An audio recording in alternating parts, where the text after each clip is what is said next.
In this video, I'm going to take a look at using Excel to create charts and graphs in statistics. So I'm going to specifically look at the examples that are in PowerPoint on how to create a histogram, and then we're going to create a frequency table, and then we'll look at finding mean and median, and then we'll look at actually creating a box plot. So I am going to share my screen. And the first problem we're going to look at is on slide 19 in the PowerPoint deck for chapter 2. And this data here is the heights of 100 male semi-professional soccer players. And we want to create a histogram. And the slides walk through the process to create a histogram by hand. So find the smallest data value, find the largest, determine how many decimal places, the most decimal places any data value is carried to. That gives you the lower class limit for the first class and the upper class limit of the last class. You can create all the classes, count the number of data values that are in each class, and then graph the bars on a bar chart. You can do that. And your calculator does it very well also. The calculator can create histograms very well. Chances are, though, if you're in a professional situation, you're not going to create a histogram by hand, nor are you going to put it on your calculator and show it to your boss. See, here's my histogram. So you're probably going to want to use some kind of technology to create a histogram, and Excel is excellent at this. I say it's excellent at histograms, and it is pretty good, but we need to frequently do a little tweaking to the histogram once it's created. All right, so the first thing I need to do is get this data in Excel. And fortunately for me, the data is in the PowerPoint separated by semicolons. And that's perfect for me to be able to take that data over to Excel and copy it in and use it. Let me show you how to do that. So I'm going to go into this slide and I'm going to select all my data. And then I'm going to copy this data. So I'm going to do a control on my keyboard, C. Control C is copy. And then I'm going to go over to my Excel spreadsheet. And I have a worksheet open that's I've called sheet 2. And the only reason I'm going to do that sheet 2 and not give it a specific name is I just want to show you how to copy the data in and then get it in a column.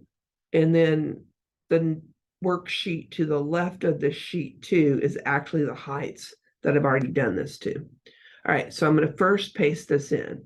So I'm going to go to the first row, first column, A1, and I'm going to right click. And there are 3 different ways to paste this information in. The first way, it just keeps the formatting of the PowerPoint. So the data values, the font is actually larger. And then the second one over is to paste it in using the formatting of my Excel worksheet. That's what I'm going to do. The third one over is to paste it in as a picture. I don't want to do that. I actually want the data in there. So I'm going to select the middle one and I'm going to paste that in. So what it's done is it's taken those 100 data values and pasted it in the first cell. Well, that doesn't do me a lot of good in Excel. I need all that data to be separated into separate cells in my worksheet. So what I'm going to do is I'm going to go over to data in my upper menu, and I have to get my zoom window out of the way here, get that out of the way so I can actually see. And I'm going to go to data. So in my uppermost menu, I'm going to click on data. Okay. And then once I get to the data menu, over here on the right is text to column. And I'm going to use that to take this text data and separate it into separate cells. So I'm going to click on that. And it opens a dialog box for me. And it defaults to fixed width, but what I want is delimited. My data has been separated using semicolons. So it's delimited, separated using a semicolon. So I'm going to select that. And then I'm going to select next. And then it's going to ask me, how is your data delimited? Now it defaults to tab, but I'm going to select semicolon. So when you go in there the first time, it's going to be up there, tab is going to be selected. And you're going to change that to semicolon. And you can see by the window that's open below that it is going to separate all that data that's separated by semicolons into separate cells. That's exactly what I want. So I can click next. And I'm just going to go ahead and finish. The rest of this I don't really care about. So I'm going to hit the finish button. And then you can see when I've hit the finish button, get my zoom window out of the way again. Once I've done that, it's taken all that data and put it in separate columns in the first row. Well, I really want it in a column. So I'm going to take that row data and transpose it into a column. So what I do is I go over here and I click on the 1 on the far left, and that selects that entire row. And then I'm going to copy it. So I'm going to do a Control C, and you can see when I do that, that it kind of blinks around that row. That means that row is in my clipboard. So now I'm going to go down to a cell below, and I'm just going to go down maybe to the first column, 4th row. Just want to move down a little bit. And then I'm going to right click. So I'm take my mouse and right click. And then you get all these options for pasting, a whole bunch of different options. But the one I want is transpose, which is going to be what, the 4th one from the left, because that's going to take that row data and transpose it to a column. So I'm going to select that, and there's all my lovely data in a column. And now I can go up here and just delete those 3 rows above. I don't need them anymore. And I have my height data. Hit the delete button, and I have my height data in a column ready for me to deal with, ready for me to create a histogram. And then whatever else I want to do, if I want to calculate an average or a median or whatever I want to do, I can do that now that my data is in Excel. So I have this data under the worksheet titled heights. There's the data that has been previously brought over from PowerPoint. So the first thing I'm going to do is just create a histogram.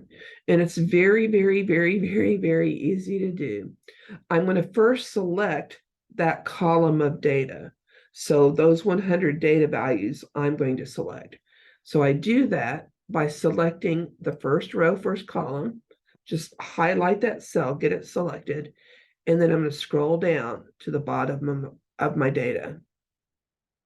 So to row 100.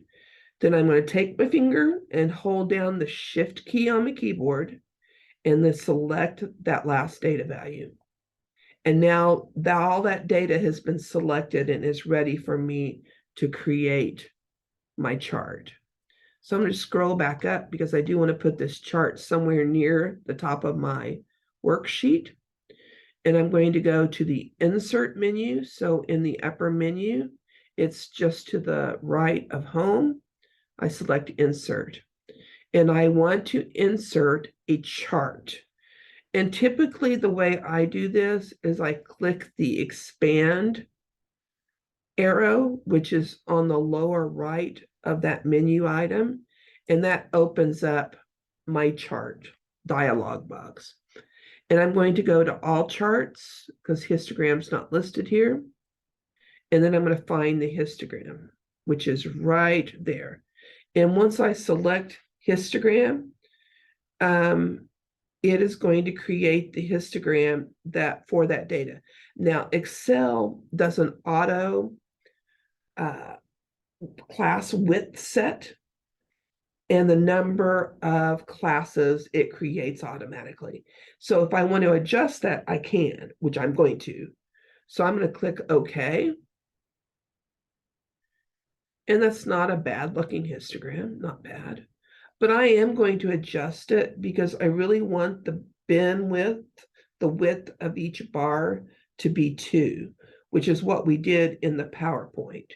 And you can see when I adjust that bar width that it actually changes the shape of the histogram because it's changed how many heights go into each bin or each class. When I use the word bin, class, or bar width, I mean, they all mean the same thing. So to do that, I'm going to go to my chart and I'm going to double click on any of these bars, any one of them. So I'm just going to double click on it. And it's going to open up over here the Format Data Series menu. And from the Format Data Series menu, I'm going to select in the drop-down, you see it says Series Options. I'm going to select in the drop-down the horizontal axis because I want to change the width of each of those bars. And when I do that, you can see in this menu, the bins menu, the bin width. That means I'm going to change the width of those bars.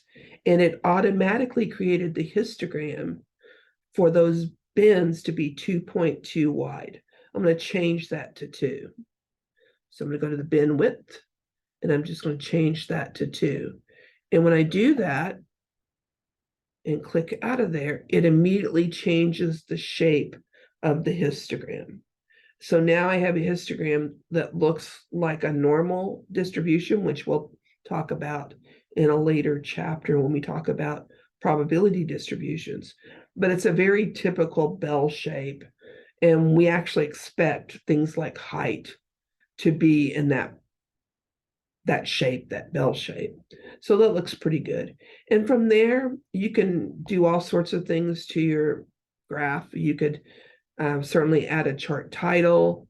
You could add the data values to the top of these each of these bars. You could do things like that. Now, it did create a histogram based on the actual frequency of the data. So how many times a data value occurs. It did not create a histogram based on the relative frequency. And in the PowerPoint, we actually calculate the relative frequency of each of those classes.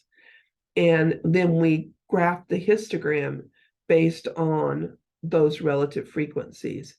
And it doesn't matter as far as the shape of your histogram goes. You will get exactly the same shape, whether you use frequencies or relative frequencies, you'll get exactly the same shape of graph. All right, so that's how to create a histogram using that height data. The second set of data that we have that we're going to look at is the next slide, slide 25. And it is the number of books bought by 50 part-time college students. And the instructions in the PowerPoint show you how to do this on on your calculator. So how to create a histogram on your calculator. And I'm going to use Excel to do this. And in the PowerPoint, they actually counted the number of values and then created a frequency table from counting, actually physically counting the number of values. And I'm going to show you how PowerPoint can create a frequency table for you from discrete data like this. So I can take all this discrete data, go put it in Excel, and let Excel count the number of ones I have, the number of twos, the number of threes, etc.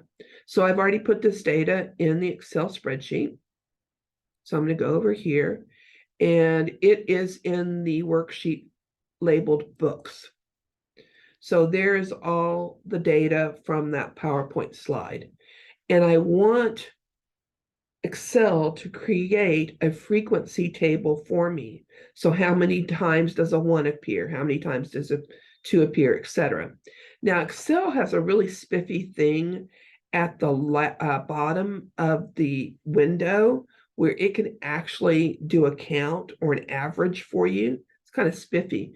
So if I were to go in here and just select the ones, I can see down at the bottom of my window here that it counted. How many did it count? I didn't select one of them. It should count 11. There should be 11 of them. And if I properly selected, which I probably should, go ahead and properly select that. I can see down at the bottom that it counted it for me. The count is 11. There are 11 ones here. But I don't want to do that for all of this. And what if you have 1,000 data values? And that's going to be way too time consuming. So we're going to use a pivot table. Pivot tables are really cool. All right, so I'm going to first select that data. So again, I'm going to select the cell that says books. And if you're going to do this, if you're going to create a frequency table in Excel using a pivot table, you do need to label your data. So you need to tell Excel what that is. And it doesn't matter what you call it, whatever you want to call it. But I called it books because this is the number of books purchased by these part-time students. So I selected the first cell, and I'm going to scroll down till I get to the 50th data value. I'm going to hold the shift key down and select the 6. Okay, so I have my data selected. So now I'm going to create a pivot table. So I'm going to go to my insert menu, and the first thing in my insert menu is a pivot table. But I do want to graph this also. So I'm going to create a pivot table and a graph at the same time. So I'm going to go over to the graph menu, and where it says pivot chart, I'm going to click the down arrow, and I'm going to create a pivot chart and a pivot table. So both of them at the same time. Okay, and then it's going to ask me a couple of questions. The first question is, what data are you using to create this pivot table? And I use that first column of data labeled books. So I'm just going to make sure it says table range books, yes, from A1 to A51. Okay, perfect. So that is the data that I want to use. And then down below that, it asks me, where do I want to put this pivot table and this pivot chart? I can create a new worksheet to put it on. So it will actually create the worksheet and put it over there. Or I can put it on the existing worksheet. And I'm going to put it on the existing worksheet because that's what I want to do. So I'm going to select that. And when I do that, I need to go select a place to put this. So I'm just going to go over here in the worksheet and pick a spot right there. That'll work. And then click OK. Okay, so it opens a couple of things for me. It opens the pivot chart, which is on top of the pivot table. And I'm just going to move that out of the way so I can see the pivot table. There's the pivot table right there. All right, so I need to tell Excel what data I want to either sum or count. And what I want to sum or count is books. So you can see over here in the pivot chart fields, that I can select books. That's what I want to do. I'm going to select books. And what it does, as soon as I select books, it just sums up all those numbers. And I am not interested in the sum. I want it to count how many are in each category. So I need to do two things. The first thing I need to do is tell Excel that I want each of those values in my rows. So I'm going to take the books. Do you see how I got, when I go over here and roll over it, it turns into an arrow that points 4 ways. That means I can drag that and drop it into another field. So I'm going to select that, hold down my mouse key, drag and drop that into my categories. And as soon as I do that, it figures out how many different categories I have in my data. I have categories 1 through 6, and it labels them. Unfortunately, it sums the numbers of values in that category, and that's not what I'm interested in. I'm interested in it counting it. So you see that the second column there, oh, by the way, as soon as I drop that in there, you notice it created the chart. It says sum of books. I'm not interested in the sum. I want the count. So you're going to go over here in your pivot chart fields. Do you see sum values? Do you see that here on the lower right where it says sum of books? I don't want that. I want to count. So I'm going to select the down arrow, and then I'm going to select value field settings. And I'm going to change that from a sum to a count. And as soon as I do that, it counts the number of items in each of those categories. So there are 11 ones, 10 twos, et cetera, et cetera. So I have the frequency table created. There's the frequency table. It's the pivot table. And then I have the graph of that data that's in that pivot table. Now I'm going to close the pivot chart fields so I can see this chart. And it's not a histogram. It's a bar chart, and that's fine. A bar chart is perfectly fine for this data. And you can see the distribution of the number of books that these students have purchased. So we create a pivot table, pivot chart, so that it can count my categories and then create a bar chart for those categories. All right, let's go back to PowerPoint. And let's look at our next problem that we're going to do.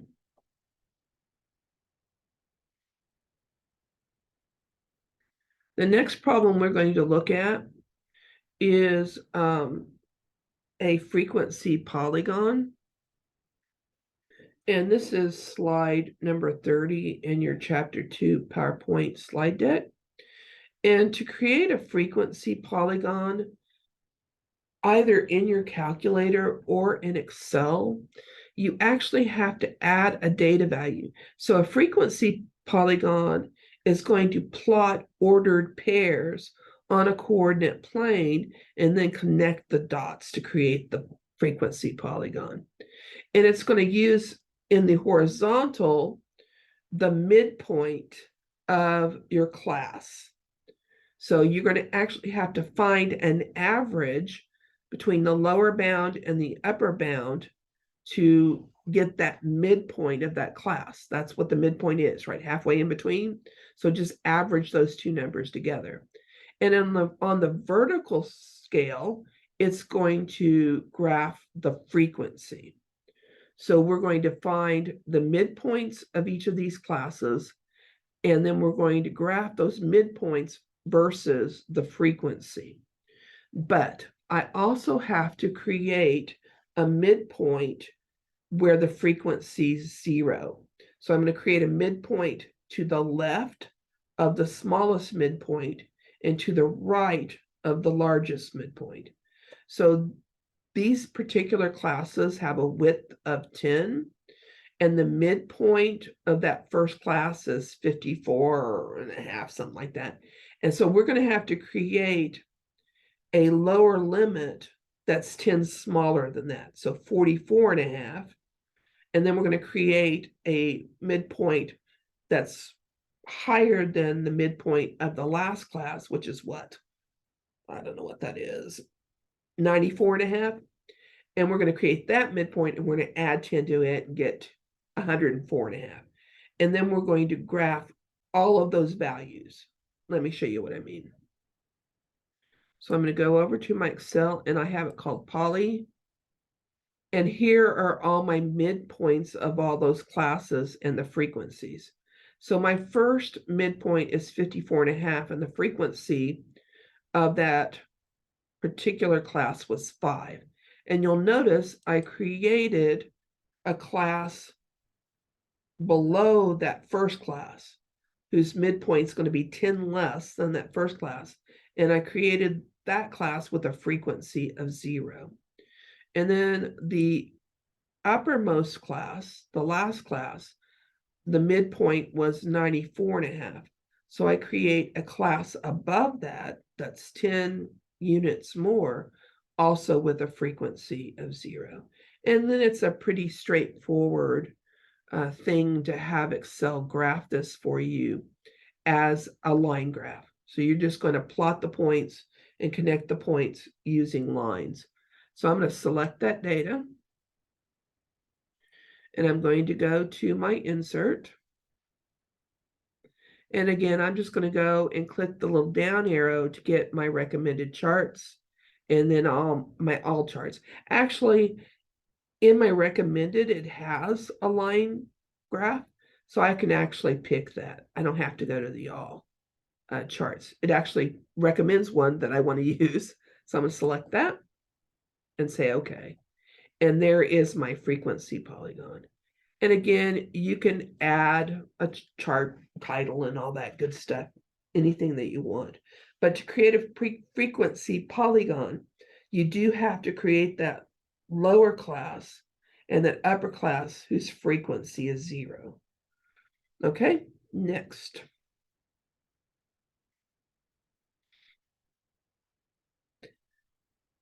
The next thing that we're going to look at is finding averages and medians from our data. So Excel does this very well. Your calculator does too. It does a really good job. As a matter of fact, in my opinion, it finds quartiles, your calculator does, probably better than Excel, because sometimes Excel's quartiles, I need to figure out how it's calculating it, because it's calculating it and it's off by 5/100ths or something than what I find for the first or third quartile. So to me, it can be kind of confusing in that way. Okay, so what are we going to do? Let's go back over to Excel. We're going to look at AIDS data. So let me get that slide up.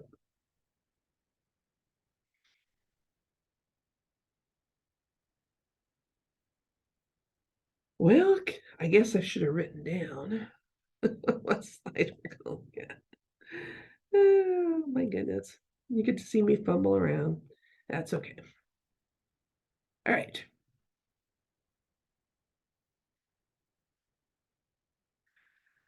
There we go. Slide number 63. This is data indicating the number of months a patient with AIDS lives after taking a new antibody drug. And again, they give me the data, and they actually have ranked it for me, which is neither here nor there. I don't really care, because Excel can find the average. It doesn't matter if the data is ranked or not. But we have data values from 3 to 47. And again, I showed you at the beginning of this video how I can take that data into Excel and then use data and convert that data using those semicolons as my delimitation, and then put it in a column. And I've already done that. So let's go back over to Excel. So there's my data. and I want to calculate the average of that data, and I want to calculate the median. And the median of a set of data is smack dab in the middle. Where's the middle of this data set? Where I have the same number of data values below that value and the same number of data values above it. And I think we're all pretty familiar with what average is. The average is you just add them all up and divide by the number of data values you have. And as a matter of fact, you can set that bottom menu to calculate the average for you. And in my Excel spreadsheet, it's already set. So if I select that column and I go down here at the bottom, you can see that the average of that data set is 23.575. And I can set those things by right-clicking on that bottom window, and I can set what it calculates for me. And I have average selected. Okay, but let me show you how to calculate the average using a formula. So I'm going to select that data, 1 through 40. And then I'm going to go back up here. Actually, I shouldn't have selected it. I need to select it afterwards. I'm getting myself mixed up. Okay, I've written, did a couple of labels here, mean and median. And I'm just going to select the cell to the right of the mean. And that's where I'm going to put the average. Okay, so I need to go to formulas in my upper menu, more functions, which is the last item in that first part of the menu. When I click on that, the first item in that menu is statistical, and that is the menu I'm going to use most often. And the first thing or second thing I see here is average, and that will calculate the average of whatever data you tell Excel to calculate the average of. So I'm going to select that. And it opens a dialog box and it says, what do you want to find the average of? So now I need to go select the data. I was a little premature in selecting my data. So I'm going to go over here, see that number 1? I'm going to go select that column of data. Okay, and once I have it selected, you can see it says we're going to go from A1 to A40. So in that first column, we're going to calculate the average of all the data from A1, that first cell, down to the 40th cell, A40. And you just click OK. And it calculates the average for me. So the average of that set of data is 23.575. Now to calculate the median, smack dab in the middle of that data set, I'm going to do a very similar process. I'm going to go formulas, more functions, statistical, and then I'm going to find the median. And the median, it is in alphabetical order. So there's the median right there. And then it's going to again ask me, what data do you want to find the median of? So I want to find the median of that first column of data right there, and then click OK. So the median of that data is 24. So the average is 23.575, and the middle of that data set is 24. All right, this is another slide. This is transplant data, and you do it exactly the same way. If you want to find the median and the mean, exactly the same way. You just select the data and then go to formulas. Let's just do it. I don't need to select the data. So let me put some labels in here. Mean, median, excuse me. All right, so I'm going to go to formulas, more functions, statistical.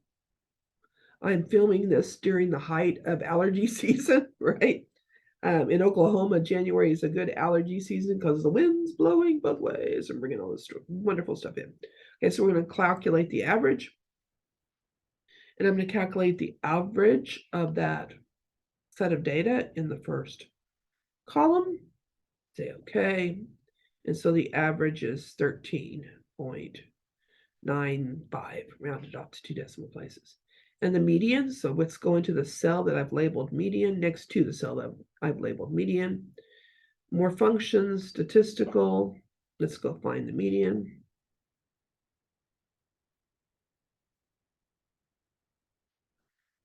And then select that first column of data. And the median is 14. All right. Now, what if your grade data is grouped? So by group data, I mean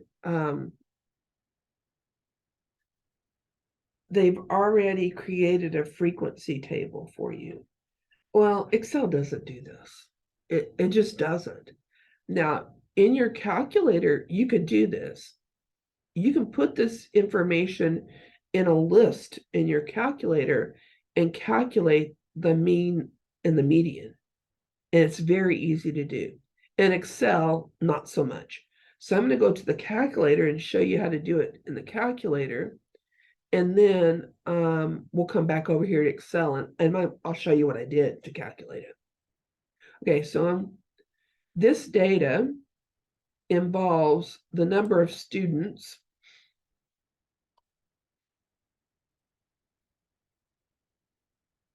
here we go. 20 students scores, okay? And they created a frequency table for that set of data. So this is in your slide deck. And then they put this in your calculator. Now, since I've created classes, go back to slide 68, and you can't put an interval either in Excel or in your calculator. To calculate the mean and the median of group data, you have to use the class midpoint. So you have to use the midpoint of these intervals. And that's what the next slide has done. So it's found the interval, the midpoint of each of these intervals. And once you find the midpoint of the first, since these class widths are 6, you can just add 6 to each one. So the first midpoint, whatever that is, 53.25, if I just add 6 each time, I can get the next midpoints. And then we have the frequencies.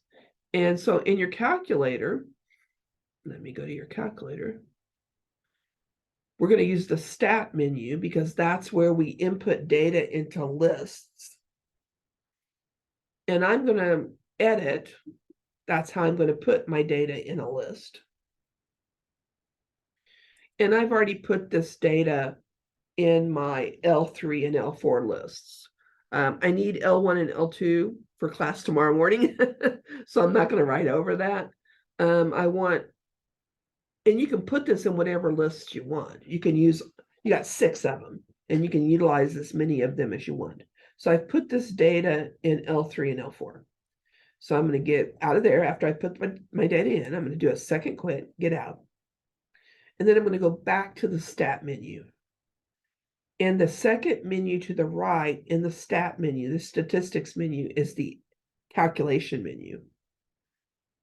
And in my calculation menu, the first item in my calculation menu is my one variable statistics. And that's going to calculate all sorts of statistics for me based on that sample data. So I utilize this quite a bit. So I'm going to hit enter. And it's going to ask me where my data is. Now my data, my midpoints were in L3, and then my frequency was in L4. So I need to tell my calculator that. So my list, my data is in L3, second 3, that's where L3 is at. And then I'm going to arrow down to my frequency list, and my frequencies are in L4. So we're going to go second 4. And then I'm going to calculate.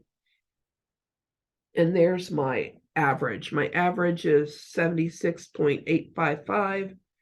And where's my median? Let's arrow down. And my median is 77.5. So your calculator does this very well. Very, very well. So now let's go back over to Excel and show you that not so much Excel. So this is the only way I know of doing it. And I've Googled this quite a bit, and I've actually found videos on YouTube, and this is what they do. They do the same thing that I do. So if there's another way of doing it and you know that, please let me know. I'd love to know another way.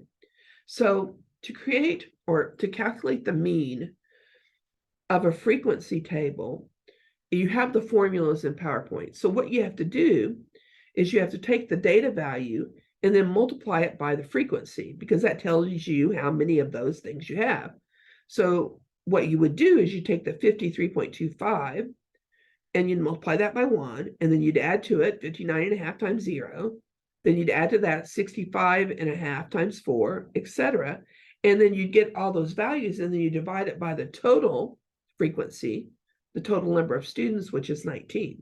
And that would give you the average. So if you're going to do it, that calculation by hand, you multiply each midpoint times its frequency, add those all up, and divide by 19.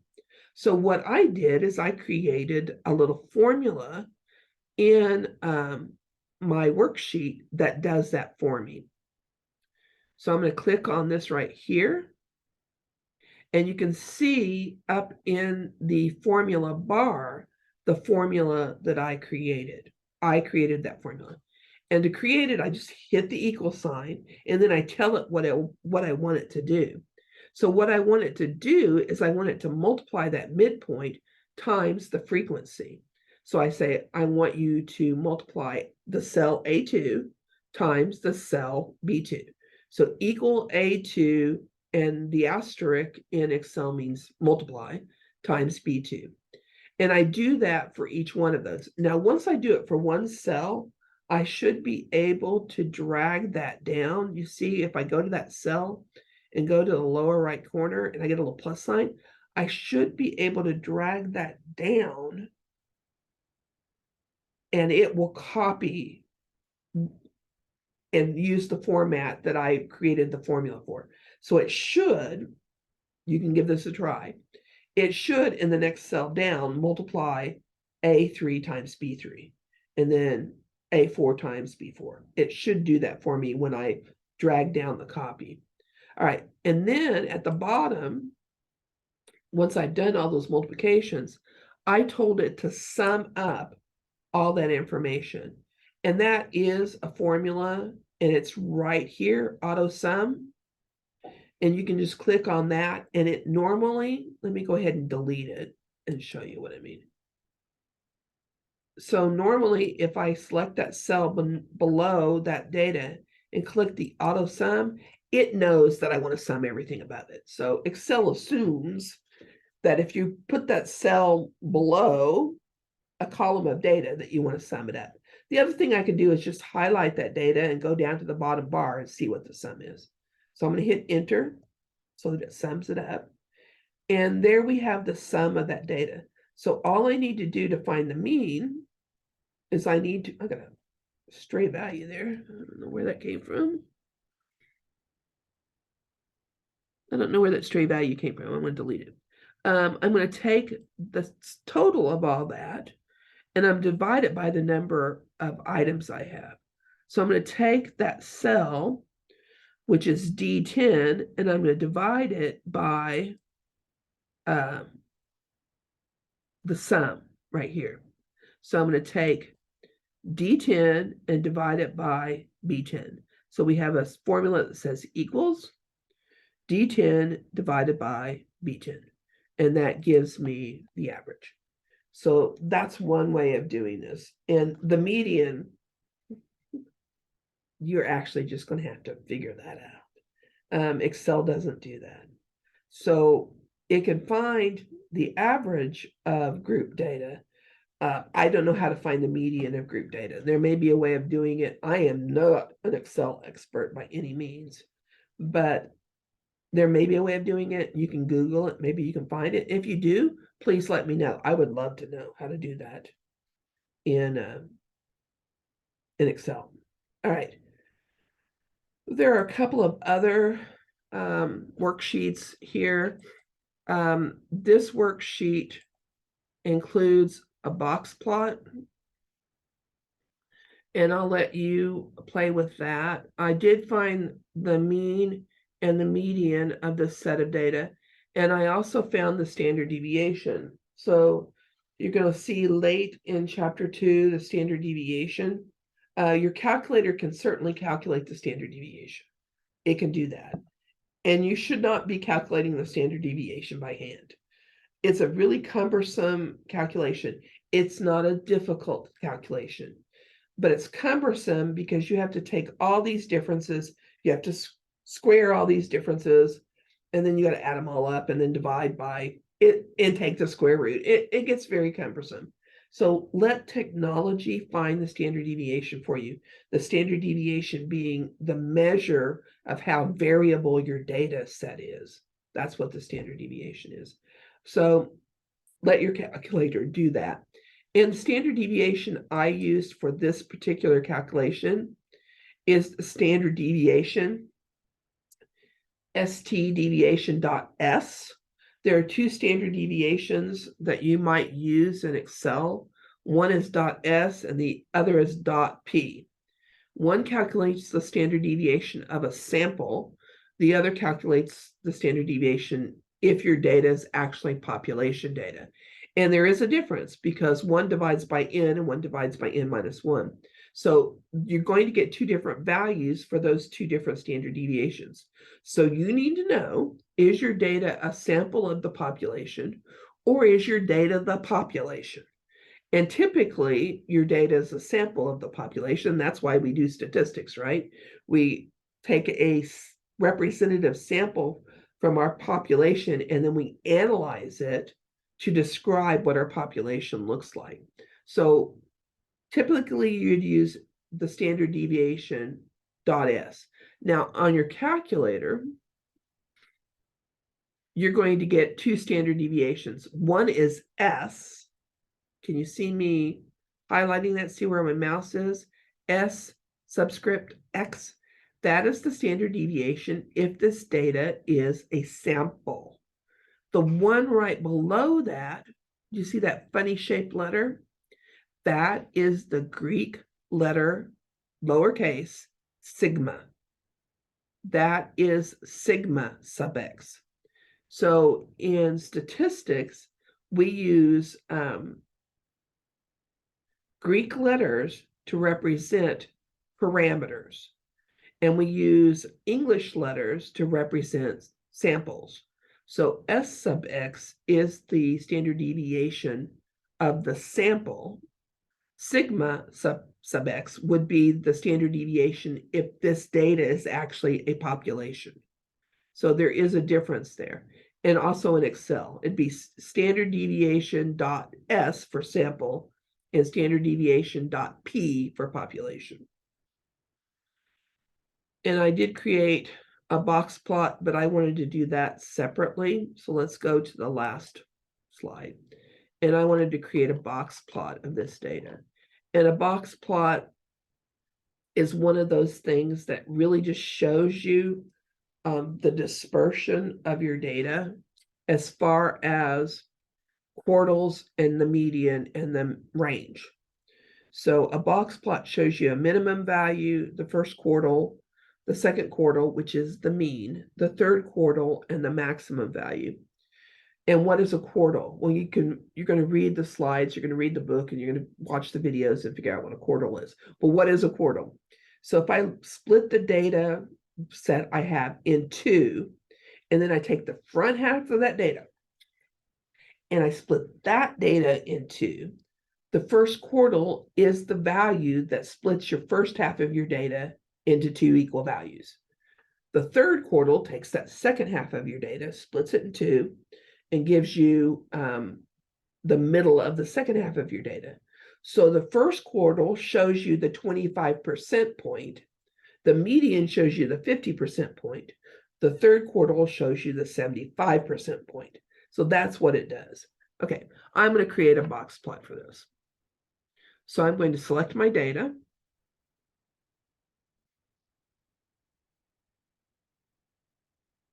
And then I'm going to go to Insert. and I'm going to select my menu, and I'm going to go to all charts because it doesn't recommend the one I want. And I'm going to go down and find the box and whisker plot.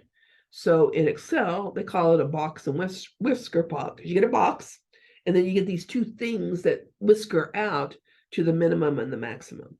So we're going to select that, box and whisker, and then you can see a picture of it. Okay. And I don't find this particularly helpful, the way it's done here. Oh, and by the way, your calculator does this quite well also. So if you just need to graph it to see what it looks like, you're not going to show it to anybody, your boss doesn't want to see the box and whisker plot, then you can certainly do it on your calculator. But if you're going to actually have to cut and paste this into a PowerPoint and present it to somebody, you're going to want to do it in Excel. All right, so this is not particularly helpful. I might want to add data labels so I can see what the minimum and the maximum is.